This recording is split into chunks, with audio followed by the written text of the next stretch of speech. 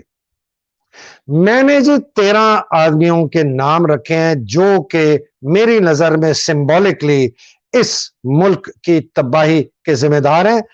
اس کے اندر 8 فوجی ہیں جی، اور 4 جو ہیں 5 جو ہے نا جی وہ ہیں اپنے سویلین. فوجی کون ہے جی؟ ایوب، یایا، ضیاء، مشرف، مرزا اسلم بیگ. بہت اس آدمی نے خود بھی ذاتی طور پر بڑا خراب فیل کا کرپٹ، اور اس نے بہت یہ گٹ جوڑ، یہ بیچ میں جنہوں نے نا یہ ڈیموکریسی کو، فریڈم کو پھلنے نہیں پھولنے دیا. اسلم بیگ، کیانی صاحب خود، بالکل میں ان کو جانتا بھی ہوں، لیکن ان کا کردار اس آصف زرداری کو طاقت دینا اور مضبوط کرنے میں بہت بڑا ہاتھ ہے ان کا، ڈائریکٹلی اینڈ انڈائریکٹلی. اپنے خود بھی انہوں نے بڑے فائدے اٹھائے، ان کے خاندان نے اٹھائے. باجوہ تو خیر غدار اعظم اور عاصم اس وقت یہ ہیں جی 8 فوجی آرمی چیفز جو ڈائریکٹلی رسپانسبل ہیں پاکستان کی تباہی کے. اور اب سیاستدان کون سے؟ بھٹو، ذوالفقار علی بھٹو. لوگ اس کو کہتے ہیں جی بڑا وہ ایک سوشلسٹ تھا. وہ سوشلسٹ نہیں تھا، وہ پاپولسٹ تھا. وہ 1958 میں جب پہلی کیبنٹ بنائی گئی تھی، by the way general Ayub ایک دفعہ پرائم منسٹر رہے 13 گھنٹے کے لیے. جب اسکندر مرزا نے پہلی کیبنٹ بنائی تو یہ پہلے پرائم منسٹر تھا ایوب 13 گھنٹے کے لیے. اس کے بعد اس نے اس کو نکالا تو پریزیڈنٹ بن گیا. اس کی جو پہلی کابینہ تھی 8 بندوں کی، اس میں 3 فوجی تھے. ایک اس میں A R Khan admiral, air marshal Azhar Khan, اور لیفٹیننٹ جنرل اعظم. خود یہ بن گیا صدر، آرمی چیف بنا دیا اس نے موسیٰ کو 58 میں. اور 5 سیولین تھے جس میں سے ذوالفقار علی بھٹو تھا. ذوالفقار علی بھٹو نے بڑے موجے کیے ہیں اس بندے کے ساتھ. بائی دا وے ذوالفقار علی بھٹو جو ہے وہ 1956 سے اسکندر مرزا کی کیبنٹ میں بھی تھا. یہ جناب آیا ہے، یہ تو جا کے 66-67 میں اس نے آ کے جب دیکھا کہ اب یہ جا رہا ہے، اس نے چھلانگ ماری، پارٹی بنائی، پاپولسٹ ہو گیا. سوشلزم بڑی چل رہی تھی، اس نے روٹی کپڑا اور مکان، بڑا ہوشیار ذہین تقریر زبردست کرنے والا، لوگوں کو اس نے لوٹ لیا، دل پکڑے گئے. وہ ایک صاحب مجھے بتا رہے تھے جی ابھی تک بھٹو، میں نے کہا عمر کیا تھی تمہاری؟ اس بندے کی عمر جب بھٹو بنا ہے پرائم منسٹر 11 سال کی تھی. جب وہ ہینگ ہوا ہے 4 سال کے بعد اپنا 72 سے لے کر 4-5 سال کے بعد، تو اس بندے کی عمر 16 سال. وہ 16 سال کا وہ اس کو فطور چڑھا ہوا ہے. اچھا بھلا پڑھا لکھا بہت لائر ہے. اینی وے، تو بھٹو خود فیسسٹ تھا. اس نے جتنی فسطائیت اپنے زمانے میں کی ہے آپ کو شاید اندازہ نہیں ہے. تو وہ ایک خواب وہ دے گیا لوگوں کو، اور ایک وہ سوچ دے گیا، لیکن کچھ نہیں کیا اس نے، بلکہ ملک کا بہت نقصان کیا. وہ جی اس نے نیشنلائز کیا کہ یہ جی ایلیٹ کیپچر ہے، میں اس کو ختم کروں گا. تباہ کر گیا. جو رہی صحیح تھی نا وہ بھی ختم. ایجوکیشن نیشنلائز، تباہ کر دی، ہر چیز تباہ کر دی اس نے. پاکستان کو 50 سال دھکیل گیا پیچھے، اور خود بھی لٹکایا گیا. بہت اس نے اپنے ذاتی بڑے ظلم کیے تھے. بے نظیر، بہت کرپٹ. لوگ کہتے ہیں ہائے ہائے ڈاٹر آف دی ایسٹ، اتنی کرپٹ عورت، کرپٹ اس کا میاں، دونوں نے مل کے اتنا پیسہ بنایا ہے. بے نظیر نے اپنے سارے اکاؤنٹس کے ڈیٹیلز ہیں بلاول کو دیا، سب کو پتا ہے. بہت کرپٹ عورت تھی. انگریزی بڑی اچھی بولتی تھی، بڑی سوفسٹیکیٹڈ تھی، بڑی چارمنگ تھی. میں مذاق اس لیے نہیں کر، میں آپ کو بتا رہا ہوں کہ ہم لوگ اس لیے ہم اتنے فراڈ، ہمارے پاس ایسے ایسے فنکار آئے ہیں نا سٹیج پہ کہ ہم کہتے ہیں یار یہ ایک فنکار. پھر آگے آصف زرداری، چور و چکا بدماش، نواز شریف، شہباز شریف. یہ ہیں جی پاکستان کے اندر